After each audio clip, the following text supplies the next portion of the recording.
I never imagined I'd be standing in my daughter's pristine living room, tears streaming down my face, while she and my son looked at me with cold, calculating eyes and told me I was nothing but a burden they no longer wanted in their lives. And in one devastating afternoon, they told me I no longer mattered. But this isn't a story about how my children broke me. This is a story about how I refused to stay broken. This is about how I took their rejection and transformed it into something they never expected. A legacy that would outlive their cruelty and prove that resilience doesn't have an expiration date. The beginning. Let me take you back so you can understand how we got here.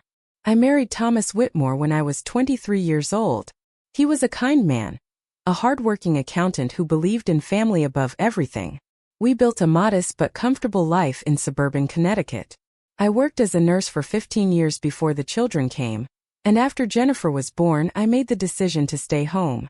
Thomas and I agreed that raising our children with one parent fully present was worth more than the extra income.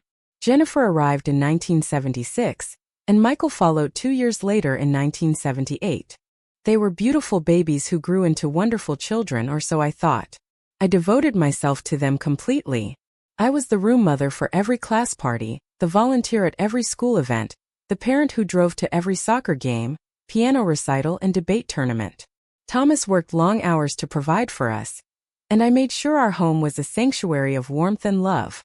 I taught Jennifer how to bake her grandmother's apple pie recipe.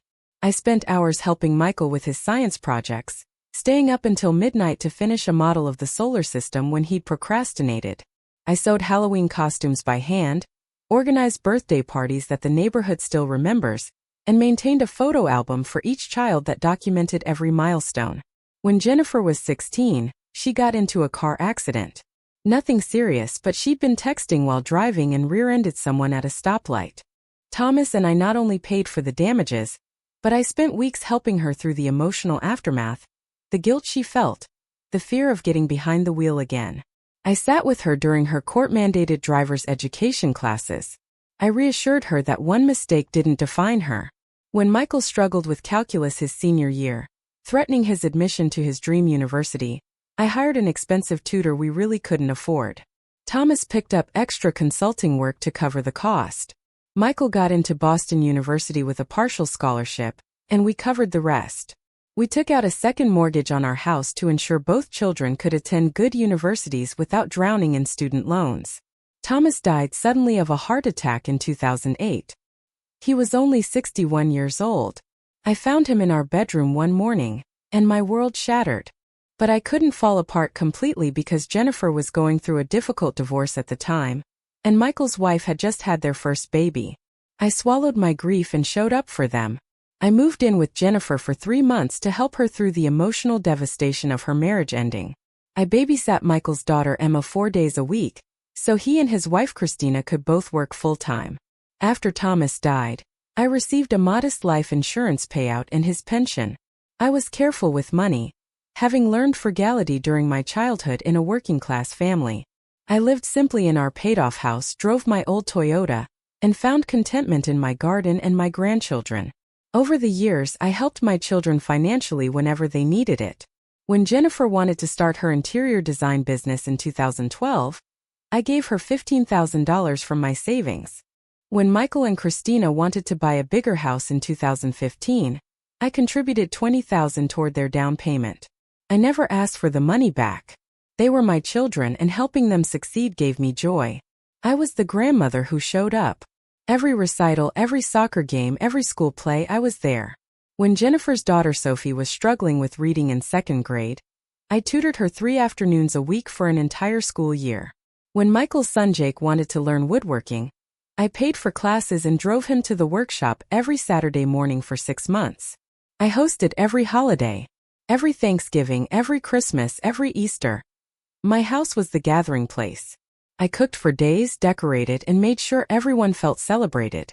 I bought generous gifts for everyone, spending more than I should have but loving every moment of seeing their faces light up. The first crack in the foundation appeared about 4 years ago, though I didn't recognize it at the time. Jennifer had become increasingly absorbed in her business and her new relationship with David, a real estate developer she'd met at a networking event. She started canceling our weekly lunch dates, claiming she was too busy. When we did see each other, she spent most of the time on her phone. Michael and Christina seemed to be growing distant too. They moved to a larger house in an exclusive neighborhood, the one I'd helped them buy, and suddenly they were always busy with their new social circle. The Saturday morning breakfasts we'd maintained for years started becoming monthly, then quarterly, then almost never. But I told myself this was natural. They were busy, successful adults with their own lives. I was proud of them. I didn't want to be a demanding mother. The grandchildren's visits became less frequent too. Sophie, now 17, was always busy with her friends and college preparations. Jake, 15, was consumed with his high school football team. Emma, the oldest at 18, had left for college. I understood teenagers have their own lives. But I'd noticed that they somehow found time to visit Christina's parents, who lived an hour away, yet couldn't manage the 20-minute drive to see me. Then came the incidents that, looking back, were clear warning signs. Last Thanksgiving, I'd prepared for days as usual. I'd bought a 20-pound turkey, made my famous sweet potato casserole, baked 3 pies, and set the table with my grandmother's china. Jennifer called 2 hours before dinner to say they weren't coming. David's family is having a gathering at their beach house, and it's really important for my business connections that we attend. You understand, right, Mom? I told her I understood, even as I looked at the table set for 12 and felt my heart sink. Michael and Christina came, but they brought Christina's parents, her sister, and her sister's family, none of whom I'd been told about. They took over my dining room with their inside jokes and stories, treating me like the help rather than the hostess. Christina's mother actually asked me to make coffee for everyone in the middle of dinner, as if I were catering their event rather than hosting my own family holiday. I cleaned up alone after they left, storing massive amounts of leftovers and sitting at my empty table at 9 o'clock that night, wondering when I'd become invisible in my own children's lives. Christmas was worse. Jennifer informed me 3 weeks before the holiday that she and David would be spending it at a resort in Aspen with his children from his previous marriage. You're welcome to come if you want, Mom, but it's going to be expensive, probably $2,000 for the package plus airfare. She knew I couldn't afford that. She knew I was living on a fixed income.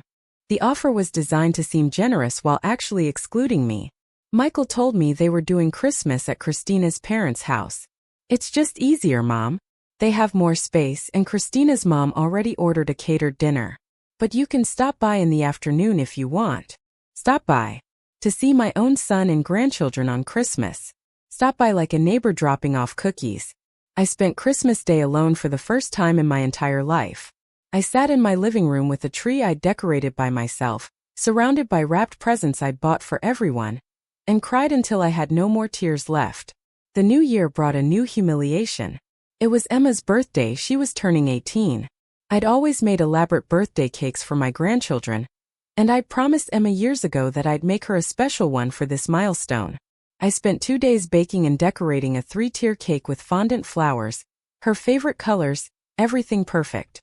I drove to Michael's house for the party, carrying this cake, only to find that Christina's mother had already brought an expensive custom cake from a high-end bakery.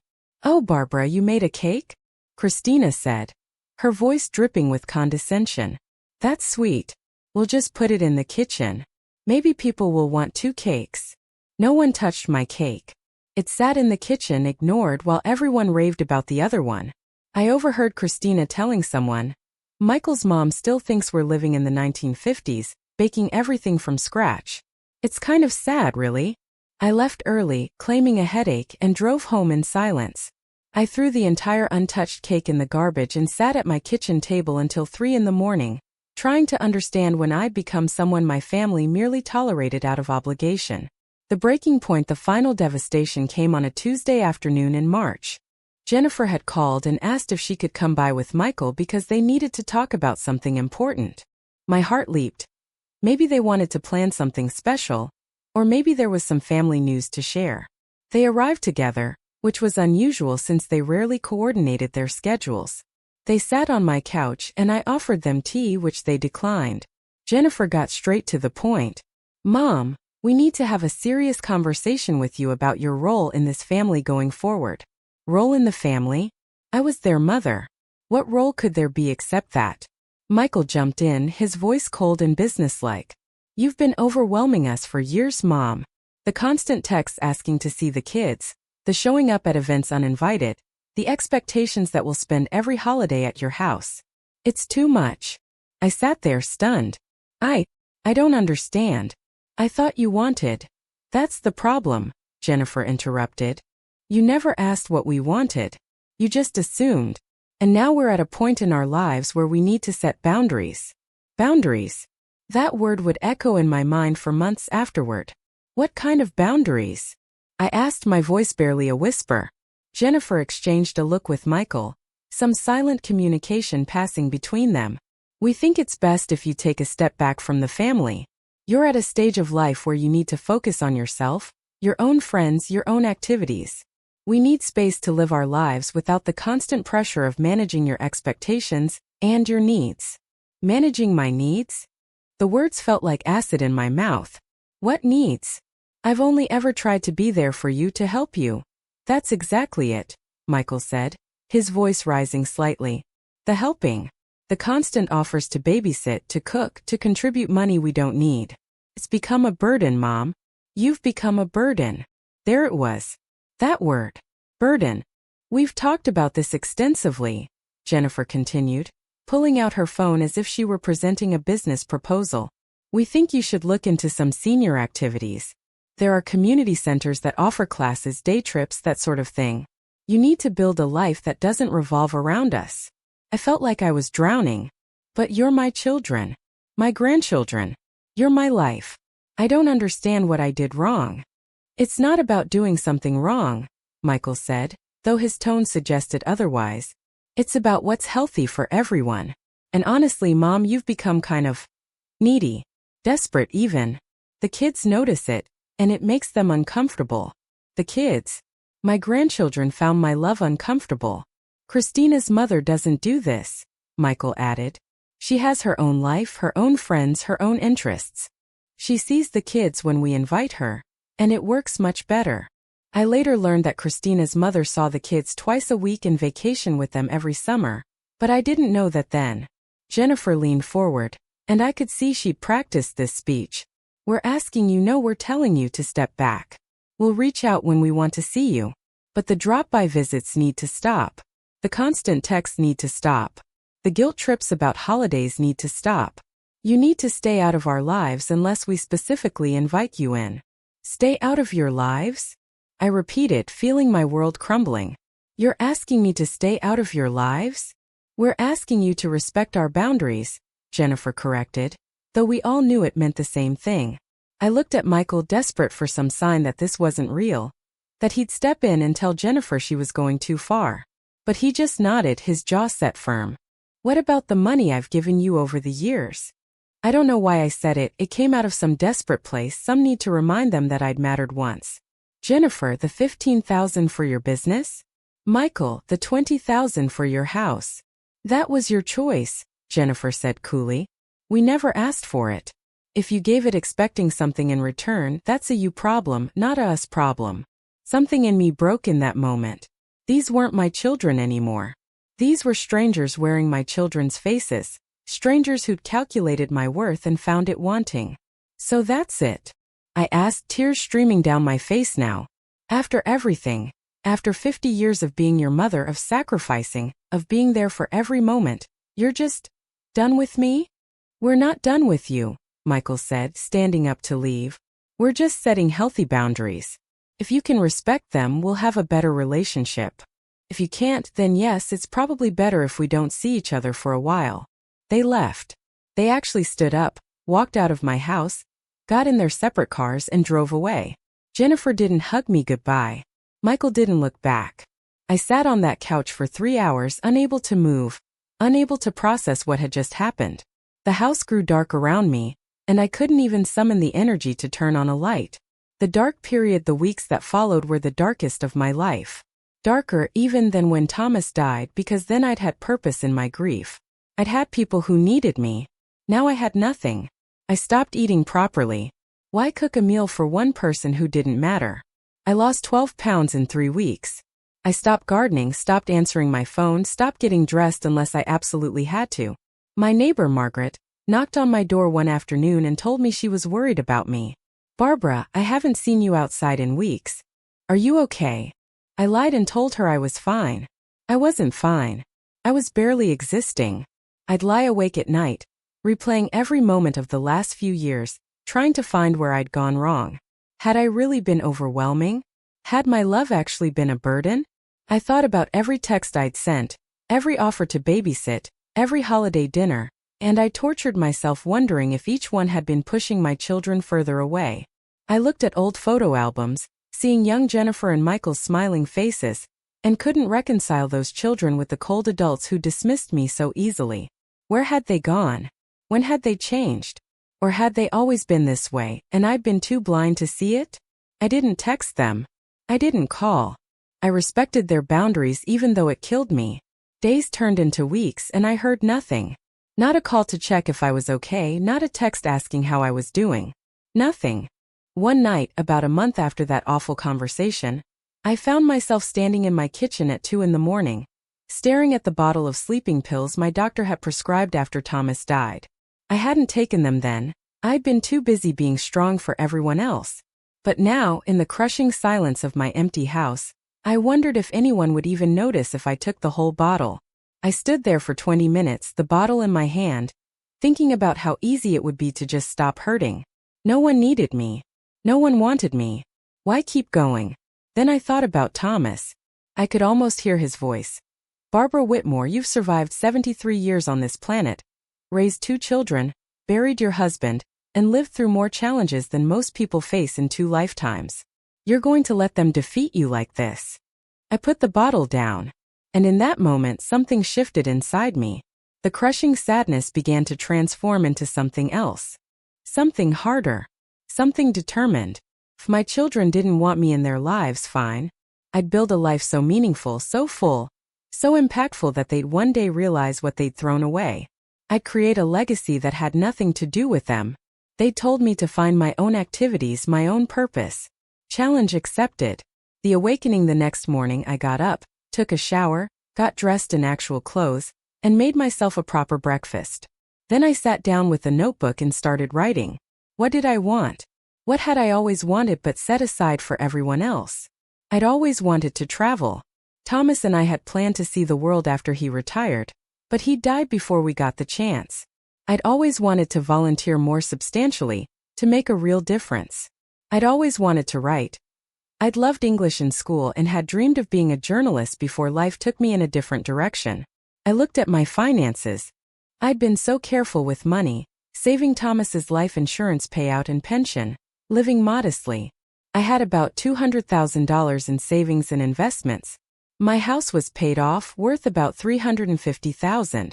My monthly income from Social Security and Thomas's pension was enough to cover my basic expenses. I'd been hoarding this money, telling myself I needed to preserve it in case my children needed help, in case the grandchildren needed college money in case of emergencies. But my children had made it clear they didn't want my help. And they'd made it equally clear I wasn't welcome in their lives. So what was I saving it for? I made a decision that day that would change everything. I was going to use the resources I had. My money, my time, my skills, my determination, to create something meaningful. I was going to prove that a 73-year-old woman dismissed by her own family could still matter in this world. I started researching. I spent days on my computer learning, planning, scheming. And slowly a plan began to form.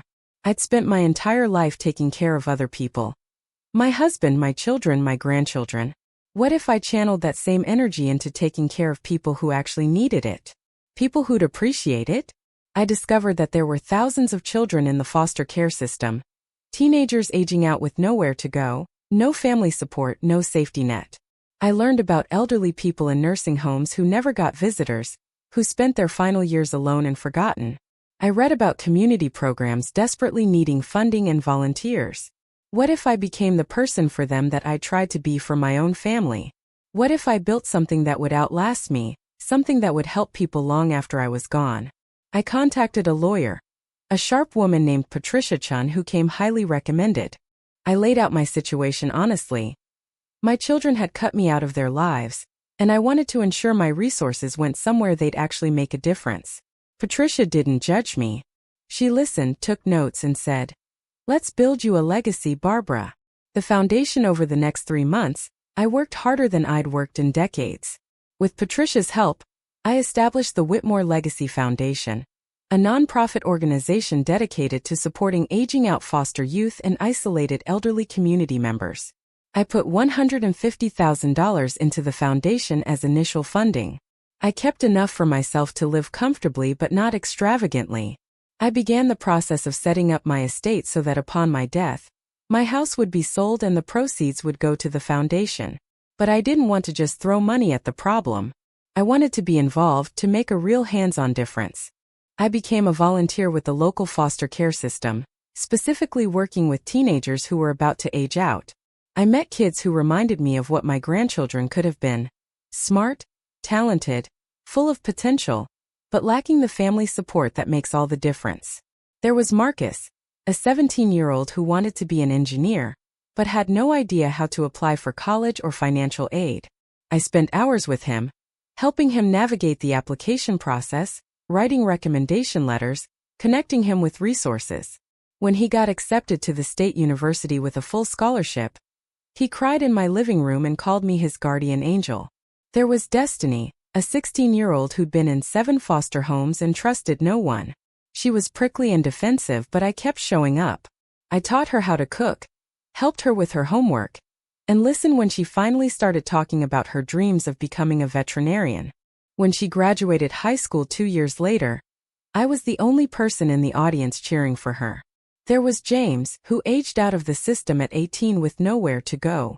I helped him find an apartment, co-signed his lease, and connected him with job training programs. He now works as a certified welder and sends me photos of his daughter, named Barbara. I started a monthly dinner program where I brought aging-out foster youth and isolated elderly people together. I'd rent out a community center, cook enormous meals, and facilitate connections. The elderly people got to feel useful again, sharing wisdom and stories. The young people got surrogate grandparents and mentors. It was beautiful. I also began volunteering at a nursing home, visiting residents who never had family come see them. I'd spend hours with people like Dorothy, 92, whose children had moved across the country and rarely called, or Robert, 87, whose wife had died and whose son had promised to visit for 3 years but never did. I'd read to them, play cards with them, listen to their stories, help them write letters. I'd bring them small gifts, a favorite candy, a book they'd mention wanting, a plant for their windowsill. I'd make them feel seen. One of the nursing home administrators, a kind woman named Susan, told me I was the most consistent volunteer they'd ever had. You show up every single week no matter what. You remember everyone's names, their stories, their preferences. You treat them like they matter. Because they do matter, I told her. Everyone matters. I thought about how my own children had treated me like I didn't matter, and I made sure no one I encountered ever felt that way. The writing. I also started writing. I'd always loved words and I found I had a lot to say. I started a blog called The Second Chapter, where I wrote about rebuilding your life after rejection, finding purpose in later years, and the importance of creating chosen family when biological family fails you. I wrote honestly about my experience with my children, not to shame them but to help others who were going through similar situations. I wrote about the pain of being dismissed by people you'd sacrificed everything for. I wrote about the journey from devastation to empowerment. The blog started getting attention. First dozens of readers, then hundreds, then thousands. People commented, sharing their own stories of being rejected by their children or families. I realized I'd tapped into something universal. This pain of being discarded by people who were supposed to love you unconditionally. I started writing articles for online publications about elder rejection and family estrangement from the parent's perspective. One of my pieces, When Your Children Fire You from Being Their Mother, went viral. It was shared tens of thousands of times. I got emails from people all over the world saying I'd articulated feelings they'd never been able to express. A literary agent reached out to me. Her name was Sarah Mitchell, and she said she'd been following my blog. Barbara, I think you have a book in you. Would you be interested in writing a memoir about your experience and transformation? A book. Me, Barbara Whitmore, rejected mother, writing a book. I said yes. I spent 6 months writing The Legacy We Choose. One woman's journey from rejection to reinvention. It wasn't just about my story. It was a guide for others facing similar situations, full of practical advice on rebuilding your life, finding new purpose, and creating meaning after loss. The book got picked up by a publisher. A real publisher. They gave me a modest advance and scheduled publication for the following spring. I was 74 years old and I was going to be a published author. The growth. It had been almost a year since Jennifer and Michael had told me to stay out of their lives, and I'd honored that request completely. I hadn't called, hadn't texted, hadn't shown up uninvited. I'd given them exactly what they asked for, my absence. But I'd also given myself something I hadn't had in decades. A life that was mine, that I'd built with my own hands, that had nothing to do with trying to earn love that would never come. The foundation was thriving. We'd helped 18 foster youth with college applications, job training, and transitional housing. We'd started a mentorship program connecting elderly volunteers with young people aging out of the system. We'd provided over 500 free dinners through our monthly community gatherings. I was profiled in the local newspaper. The headline read, "Local Woman Builds Legacy of Love After Personal Loss."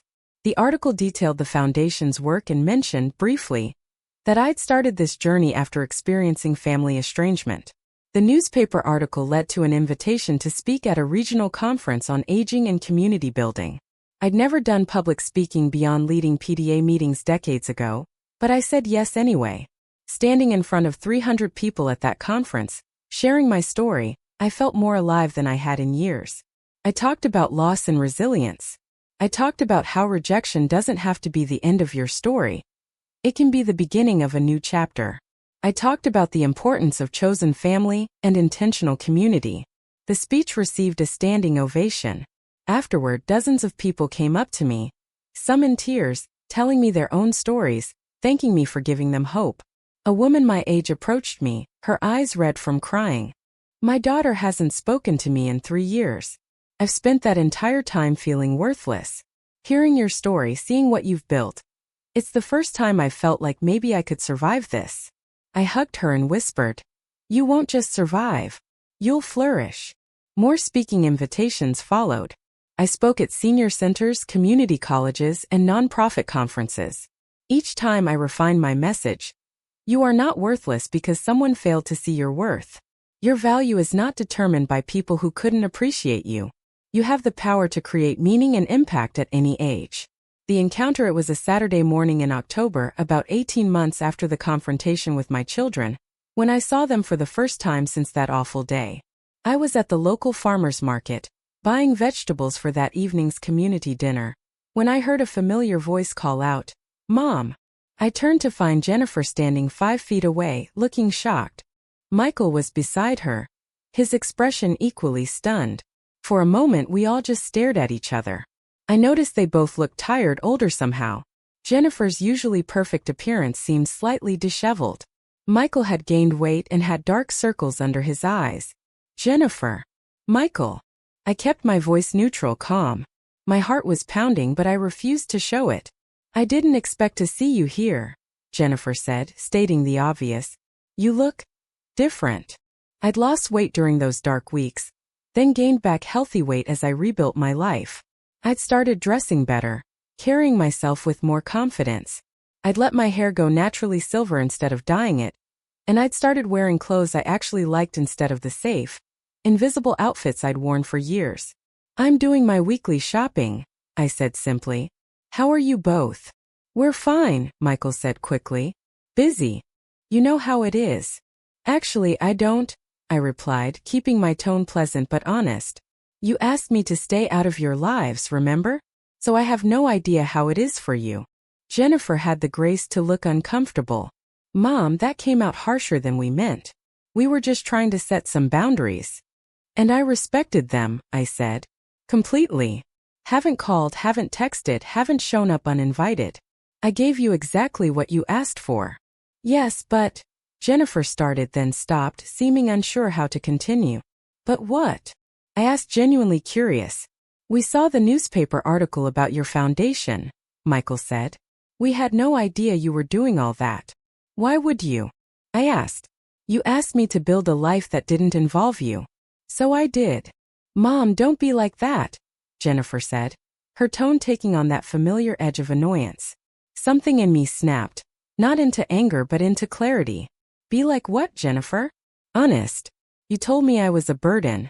You told me to stay out of your lives. I've done exactly that. What exactly did you expect would happen? We didn't expect you to just disappear, Michael said. Or to start all this foundation stuff in writing and speaking. You didn't expect me to matter to anyone else if I couldn't matter to you?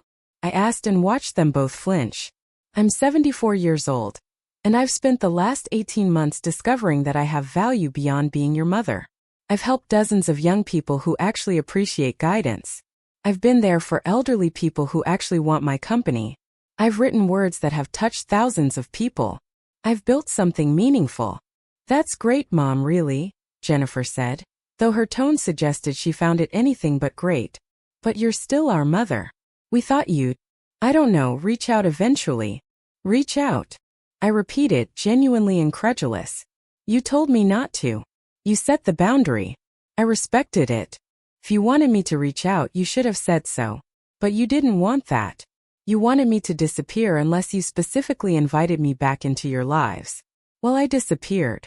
And in that disappearance, I found something better than waiting around hoping you'd want me someday. So what, we just never see you again? Michael asked, and I detected something in his voice. Was it actually hurt? Did he actually care? That's entirely up to you, I said calmly. My life is full now. I have purpose, I have people who value me, I have work that matters. If you want to be part of that life, you're welcome to reach out. But I will never again sit around waiting to be wanted. I will never again measure my worth by whether my own children choose to show up. I'm done with that. Mom, you're being unreasonable, Jennifer said, and I almost laughed. I'm being unreasonable? I built my entire adult life around you too. I gave you everything I had, my time, my energy, my money, my heart. And when you decided I was inconvenient, you discarded me without a second thought. I've spent 18 months healing from that, building something new, becoming someone new. And now you're upset that I'm not the same person who would have accepted your scraps of attention gratefully. Several people at the farmer's market were staring now, but I didn't care. If you want a relationship with me going forward, here are my boundaries, I continued. You treat me with respect. You acknowledge what you did and how it hurt me. You understand that I have a life now that doesn't revolve around you, and you respect my time and commitments. And most importantly, you never ever call me a burden again. I picked up my basket of vegetables. I need to go. I have 40 people coming to dinner tonight and I need to prep. If you decide you want to reach out, you know where to find me. I walked away without looking back, my head held high, my hands steady despite the adrenaline coursing through my body. The expansion after that encounter at the farmer's market. I didn't hear from Jennifer or Michael for weeks. Part of me was sad about that, but mostly I felt relieved. I'd said what I needed to say, and I'd meant every word. My book came out that spring to wonderful reviews. It wasn't a bestseller, but it sold steadily and found its audience. I got emails every single day from people, mostly women, mostly over 60, thanking me for telling their story, for showing them a path forward. One review said, Barbara Whitmore has written a manifesto for anyone who's ever been made to feel worthless by people who should have loved them. This isn't a sad story, it's a revolutionary one. I was invited to speak at a national conference on aging and family dynamics. I shared the stage with psychologists, social workers, and policy experts, but the audience seemed most moved by my story, the lived experience of rejection and reinvention. The foundation continued to grow. We received a large donation from a local business owner who'd read my book and been moved by the work we were doing. With that funding, we were able to hire a part-time coordinator, which freed me up to focus on the mentorship and direct service aspects I loved most. I was also asked to write a monthly column for an online magazine about aging, family relationships, and finding purpose in later life. The column paid well enough to make me financially comfortable again, which was both surprising and validating. One of my favorite moments came when Marcus, the young man I'd helped get into university, graduated with his engineering degree. He invited me to the graduation ceremony, and when his name was called, I cheered louder than anyone. Afterward, he introduced me to his girlfriend. This is Barbara, he said. his arm around my shoulders. The woman who changed my life.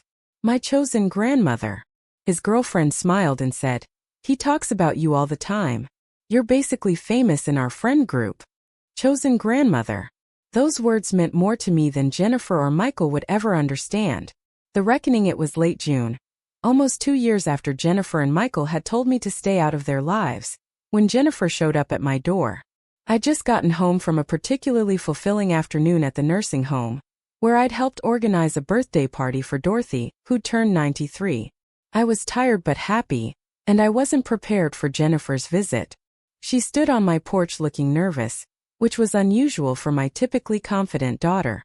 "Mom, can we talk?" I considered saying no. I considered telling her I was busy, which was true. But curiosity won. "Come in." We sat in my living room, the same room where she told me I was a burden 2 years ago. I offered her tea, which she accepted. I noticed her hands were shaking slightly as she held the cup. "I need to tell you something," she began, not meeting my eyes. "And I need you to just listen, okay?" I nodded, waiting. "David left me," she said bluntly. 3 months ago. He met someone younger at one of his real estate events and he just left. Texted me that it was over and moved out while I was at work. I felt a flash of satisfaction, karma perhaps, but I kept my face neutral. "I'm sorry you're going through that." "Are you?" she asked, looking up at me. "Because I wouldn't blame you if you weren't. I've been thinking a lot about what I said to you that day, about calling you a burden, about telling you to stay out of my life. And I've been thinking about why I said it. This was unexpected. Why did you say it?" She was quiet for a long moment. "Because David suggested it. He kept saying you were too involved, that you were clingy, that successful people don't let their parents monopolize their time. And I listened because I wanted to impress him. I wanted to be the kind of sophisticated, independent woman he respected. Oh, I threw you away to make him happy." The honesty was startling. "I see. And Michael, Christina's been saying similar things for years. That you're too much, that her mother is so much better because she's less needy. So he started believing it too. We fed off each other's justifications for pushing you away." "So you're saying you didn't actually feel that I was a burden?" I asked carefully. "That you were influenced by your partners?" "I'm saying I was a coward," she said, tears starting to flow now. "I'm saying I let David's opinions matter more than my own mother. I'm saying I chose to believe his narrative because it was easier than standing up for you. And I'm saying I've regretted it every single day since, but I was too proud and too ashamed to admit it." I sat with that for a moment. "What about Michael? Is he having the same revelation?" Jennifer shook her head. "Michael is still very much under Christina's influence. I don't think he's ready to see it yet. But Mom, I am. I see what I did. I see what I lost. And I see what you've built without us." "Without you," I corrected gently. "I built it without you because you asked me to." "I know." She was crying openly now. "I read your book. I've read all your articles. I've watched videos of your speeches online. And every single time I think that's my mother. And I told her she didn't matter. How do I live with that?" I wanted to comfort her. The mother in me, the decades-old instinct to soothe my children's pain, rose up powerfully. But I held back. This was her pain to sit with, her consequences to face. "What do you want from me, Jennifer?" I asked. "I want to apologize. Really apologize. Not the half-hearted, 'I'm sorry you feel that way' nonsense, but a real apology. Mom, I was cruel to you. I was selfish and ungrateful, and I took 50 years of your love and threw it in your face. I hurt you terribly, and I'm so sorry." It was the apology I'd needed to hear. And I felt something in my chest loosen slightly. But I also knew that apologies, while necessary, weren't sufficient. "I appreciate that," I said carefully. "I really do. But an apology doesn't undo 2 years of silence. It doesn't erase the damage." "I know," she said quickly. "I know that. I'm not asking you to just forgive me and pretend it never happened. I'm asking for a chance to prove I've changed. To prove I can be a daughter who deserves you." "Why now?" I asked. "Why not 6 months ago? Why not a year ago?" She looked ashamed. "Honestly, because when David left I had no one. Sophie is away at college and barely speaks to me. My friends were mostly David's friends and they chose him. I felt completely alone. And I realized that I'd destroyed my relationship with the one person who would have been there for me no matter what. I realized I'd become exactly what David accused you of being. Alone, desperate, unwanted. And I understood finally what I'd done to you. So you came back because you needed me, I said and watched her flinch. Not because you valued me, but because you needed me. At first, yes, she admitted. But then I started really looking at what you've been doing. The foundation, the young people you helped, the book, the speaking. Mom, you've impacted hundreds of lives. You've created something remarkable. And I realized that you didn't need me at all, you were thriving without me. That's when I understood the full scope of what I'd lost. Not just a mother who'd babysit or cook dinner, but an incredible woman I should have been proud to know. Her words touched something in me, but I remained cautious. What about Sophie? Does she know you're here? Jennifer nodded. I told her. Actually, Sophie read your book before I did. She came home for spring break and saw it on my nightstand. She read it in one sitting and then came to me crying, asking why I treated you so horribly. She said she was ashamed of me. That conversation was the beginning of me actually confronting what I'd done. Sophie had read my book. My granddaughter had read my story and sided with me. Something about that felt like a small victory. If I agree to try to rebuild a relationship with you, I said slowly, it will be on different terms than before. I'm not the same person I was 2 years ago. I won't rearrange my life around your schedule. I won't cancel my commitments to accommodate you. I won't babysit on demand or loan money or be at your beck and call. If you want to know me now, you need to know the person I've become, not try to recreate the person I was. I understand, Jennifer said. And Mom? The person you've become is amazing. I want to know her. If you'll let me. I thought about it. I thought about the pain she'd caused, but also about the courage it took to sit here and admit she'd been wrong. I thought about the fact that I'd built a life helping people heal and grow. Could I deny my own daughter that same opportunity? We can try, I finally said. Slowly. With clear boundaries. And Jennifer, if you ever make me feel like a burden again, I'm done. Permanently. Do you understand? Yes, she said, relief flooding her face. Yes, I understand. Thank you, Mom. Thank you for giving me a chance I don't deserve. The reconciliation, Jennifer and I started slowly. Coffee once a week, nothing more. She'd come to my house and we'd sit in my kitchen and talk. Really talk. Not the surface conversations we'd had for years before the break.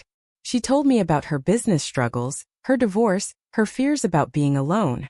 I listened without trying to fix everything, without offering money or taking on her problems as my own. It was a new dynamic for both of us. I told her about the foundation, the young people I was mentoring, the nursing home residents I visited. I shared stories about Marcus and Destiny and James, about Dorothy and Robert at the nursing home. I let her see the full life I'd built without her. One day, about 2 months into our reconciliation, she asked, could I volunteer with the foundation? I'd like to help if you'd let me. I was surprised. You want to volunteer? I want to be part of what you're doing, she said. I want to understand this world you've built. And maybe I want to be a better person.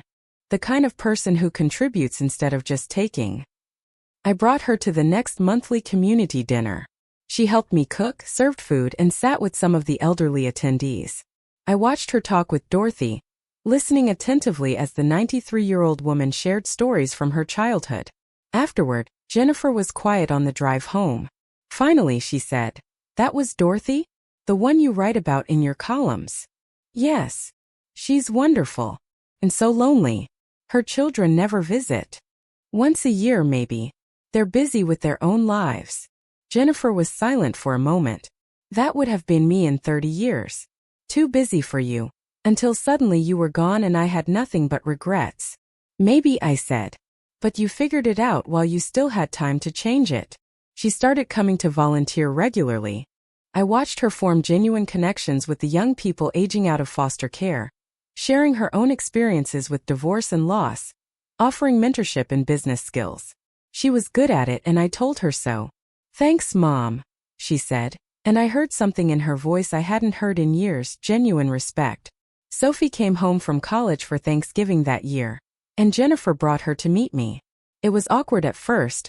We hadn't seen each other since before the confrontation, nearly 3 years ago. Grandma, Sophie said, her eyes filling with tears. I'm so sorry. I should have reached out earlier. I should have. You were 17, I interrupted gently. You were dealing with your own life. You're not responsible for your mother's choices or mine. But I read your book, she said. I had no idea what you went through. What Mom put you through. I'm ashamed I didn't notice, didn't check on you. The fact that you read the book and you're here now tells me everything I need to know about the person you are, I said. Tell me about college. Tell me about your life. We spent 3 hours that afternoon, the three of us talking. Really talking. Sophie told me about her major in social work, how my book had influenced her choice. Reading about what you built after rejection, it made me want to help people who've been rejected by the system. I want to work in foster care. I felt a surge of pride. My granddaughter, inspired by my story, choosing a path of service. Jennifer told Sophie about her volunteer work with the foundation. Sophie asked if she could volunteer too during her winter break. I said yes. That Thanksgiving, I hosted dinner again for the first time in years. But it wasn't the family gathering of old. I invited Jennifer and Sophie. I invited Marcus, who brought his girlfriend. I invited Destiny, who brought her boyfriend. I invited Dorothy, who we picked up from the nursing home. I invited Robert and Margaret from next door. And 3 other families from the foundation. My dining room table had 12 people around it. My chosen family, the people who'd stood by me or whom I'd stood by, the community I'd built from nothing. Jennifer helped me cook. Sophie set the table. Marcus carved the turkey. And when we went around the table saying what we were grateful for, I said, I'm grateful for second chances and new beginnings. I'm grateful for discovering I could matter to people beyond being someone's mother. And I'm grateful for everyone at this table who taught me that family is something you build, not just something you're born into. Michael's silence, Michael, however, remained distant. I'd occasionally see him around town, and he'd give me an awkward wave but never approach. Jennifer told me he was struggling. Christina's parents had moved closer and were essentially running his household, and Christina had become even more controlling. I tried to talk to him about reconciling with you, Jennifer told me. He said he'd think about it, but I can tell Christina is against it. She sees your success and your relationship with me as a threat somehow. Then he has a choice to make, I said simply. Just like you did. I hope he figures it out before it's too late, but I'm not going to beg him to be part of my life. Part of me was sad about Michael. He was my son, and I loved him despite everything. But I'd learned that you can't force people to value you. You can only control your own actions, your own choices, your own path forward. I sent him a card on his birthday with a simple message. I love you. When you're ready to talk, I'm here. But I didn't hold my breath waiting. The legacy solidified 2 years after my book came out. For years after Jennifer and Michael had told me to stay out of their lives, the foundation had grown beyond my wildest dreams. We'd helped over 100 young people aging out of foster care with everything from college applications to job training to housing assistance. 12 of them had graduated from college.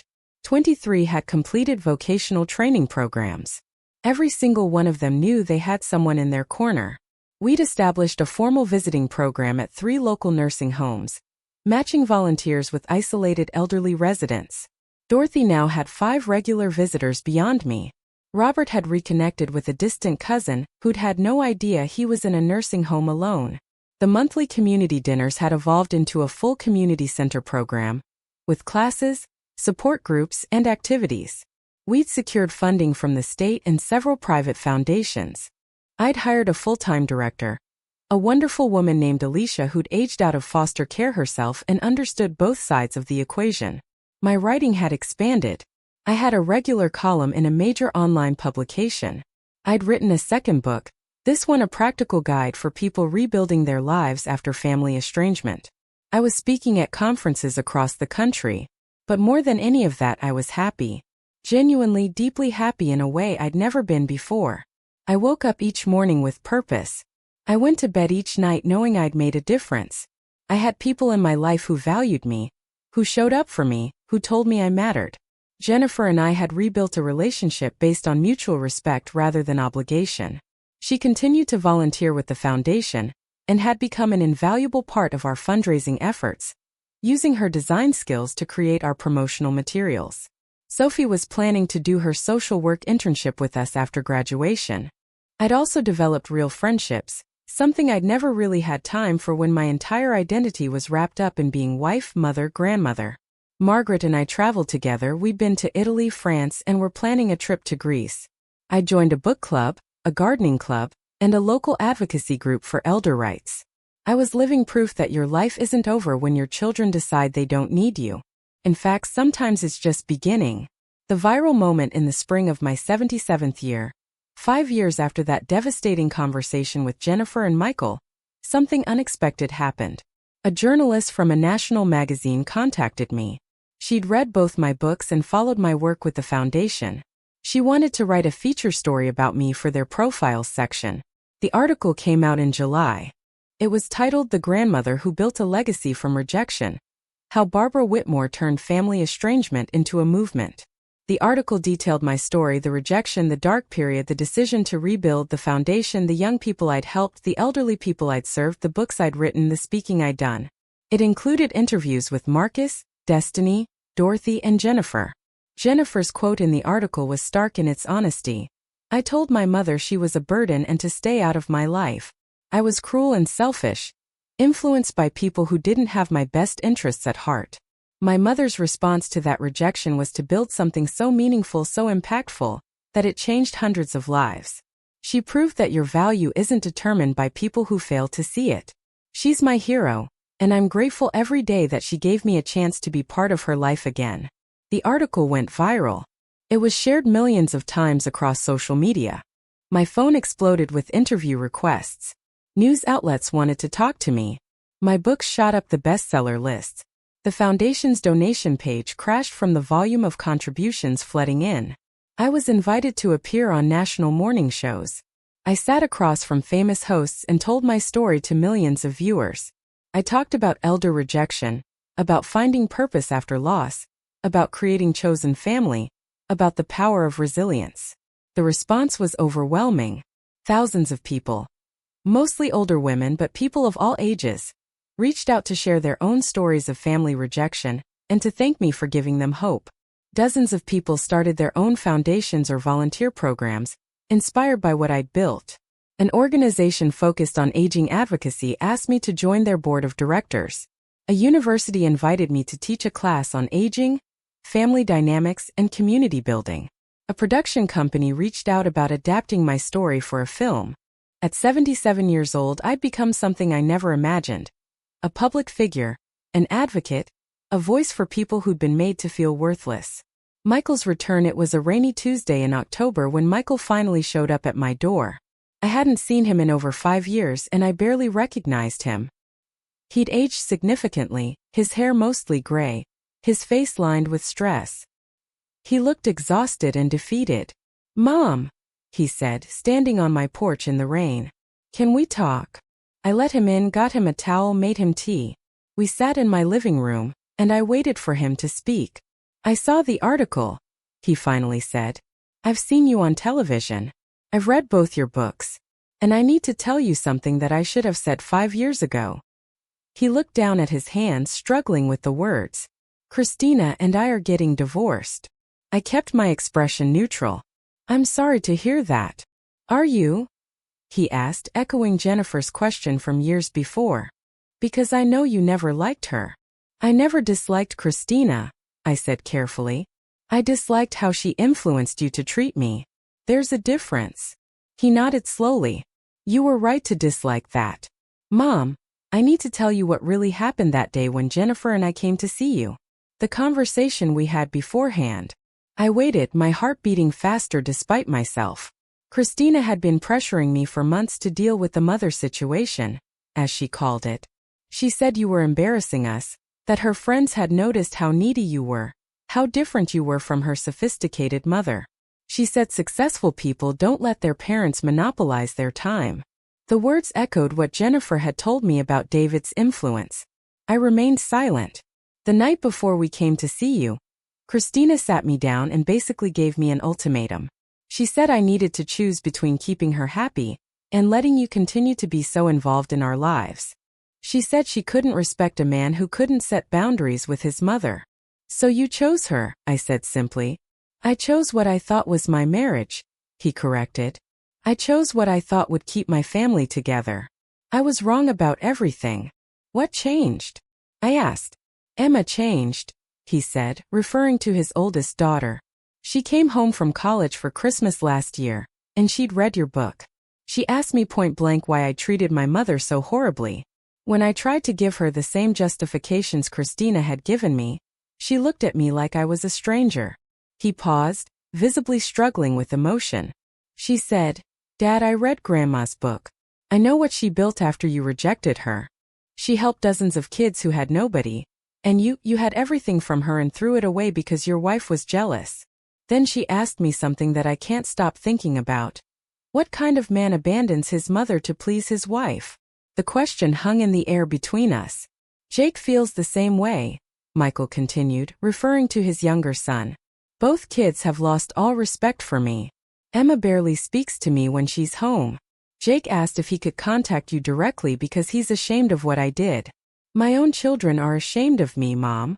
I felt a complex mix of emotions, sadness for Michael's pain, but also a certain satisfaction that his children could see clearly what he'd been blind to. Christina filed for divorce 6 months ago, he continued. Turns out she'd been having an affair with her personal trainer for 2 years. When I confronted her, she said she'd never respected me anyway, that I was weak for letting my mother manipulate me, and then weak again for cutting her off. She said I couldn't make anyone happy. The irony was sharp. He destroyed his relationship with me to please a woman who'd been betraying him anyway. I'm sorry, I said, and I meant it. Despite everything, I didn't want my son to suffer. I don't deserve your sympathy, Michael said, tears flowing now. Mom, I threw away the most loyal, loving person in my life because a manipulative woman told me to. I chose someone who was betraying me over someone who'd never betrayed me once in 50+ years.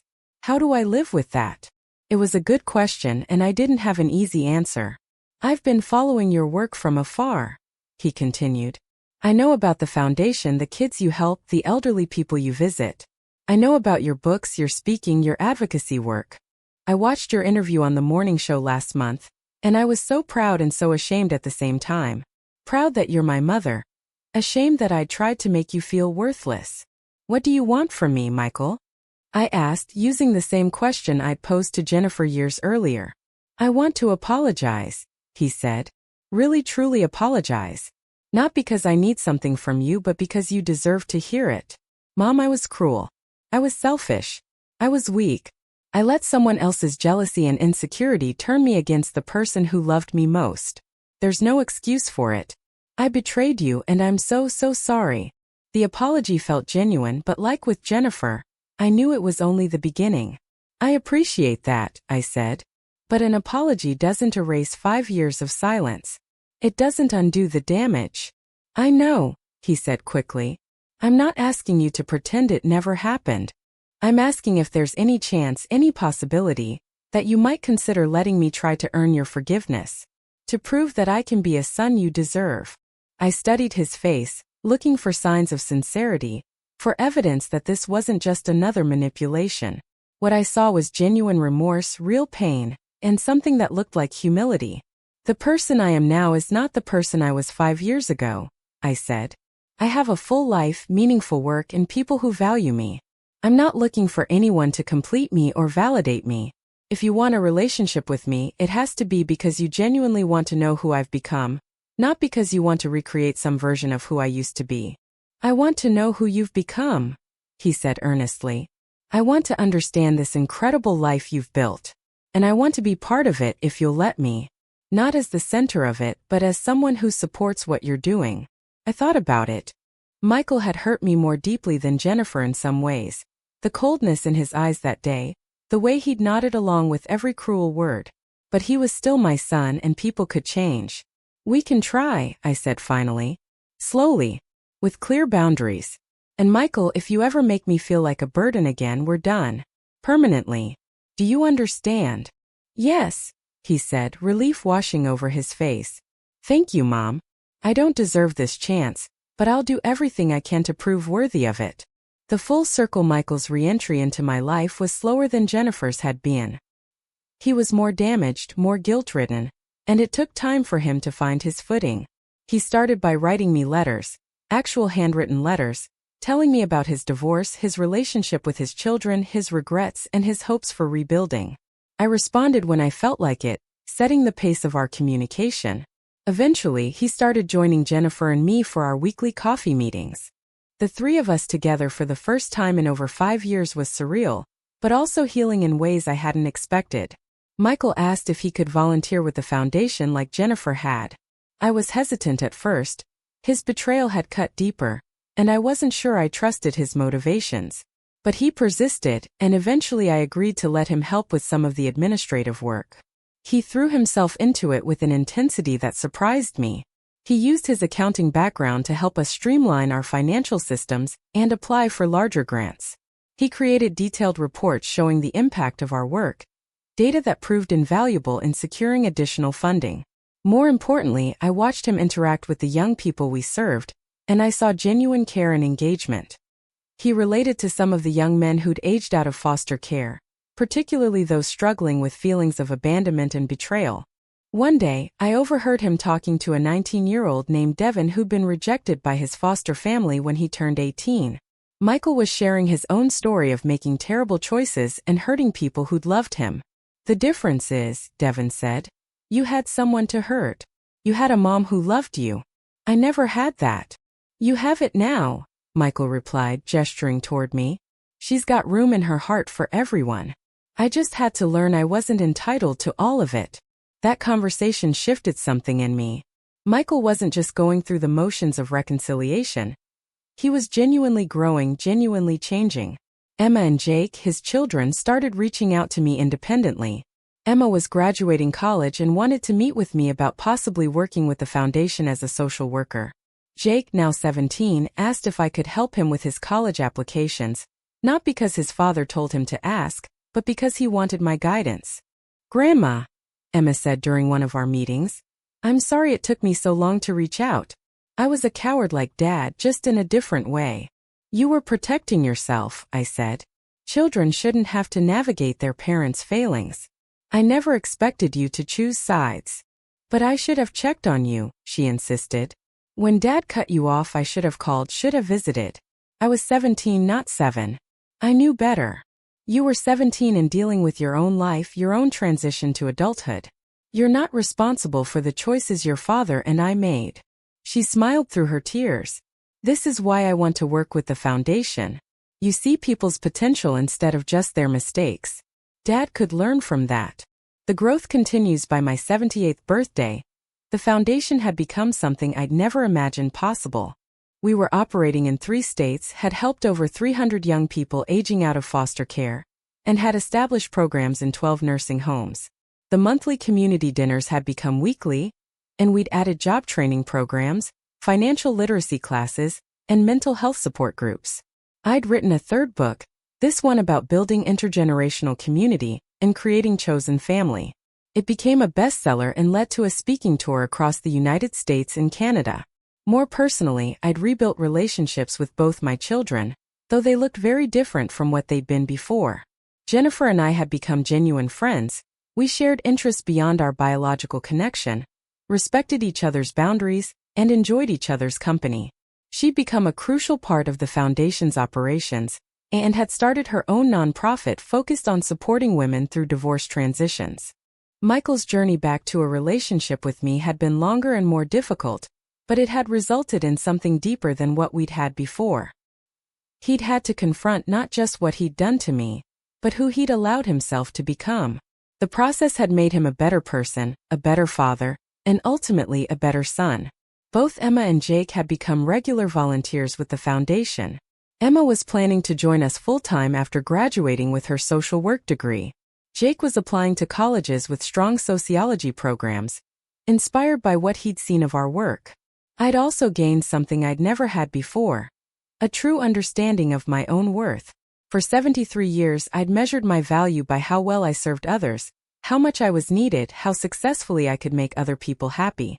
The devastation of being rejected by my children had forced me to find value in myself, to build something meaningful on my own terms. The woman I'd become at 78 bore little resemblance to the woman I'd been at 73. That woman had been anxious about pleasing everyone, desperate to be needed, terrified of being alone. This woman was confident in her purpose, secure in her relationships, and unafraid of anything. The final confrontation, it was at Emma's college graduation ceremony that I encountered Christina for the first time since the divorce. Michael had invited me to the graduation, and we were all sitting together, Michael, Jennifer, Sophie, Jake, and me, when Christina appeared with her parents and her new boyfriend. She walked over to our group, her expression cold and calculating.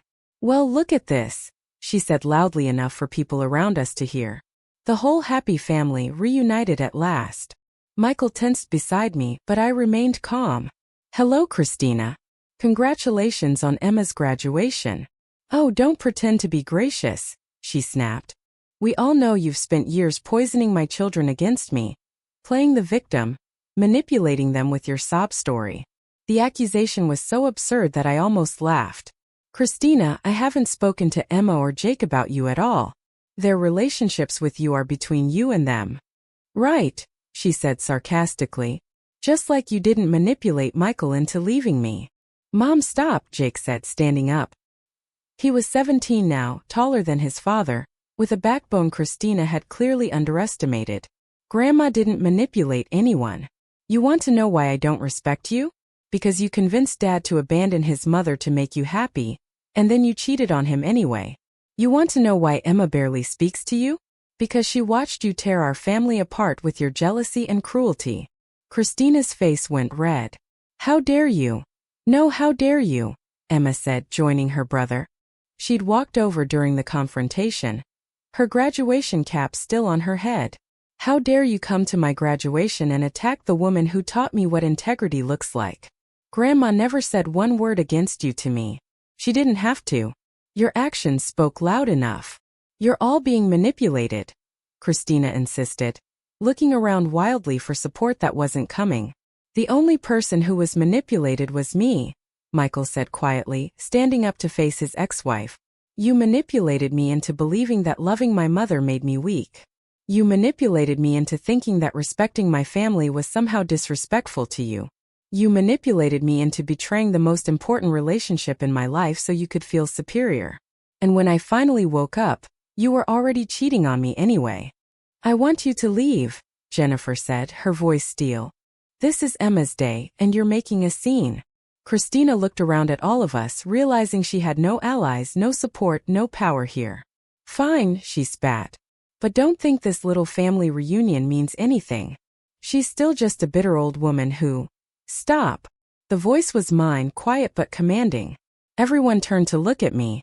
I stood up slowly, all 5 feet 3 inches of me, and looked Christina directly in the eyes.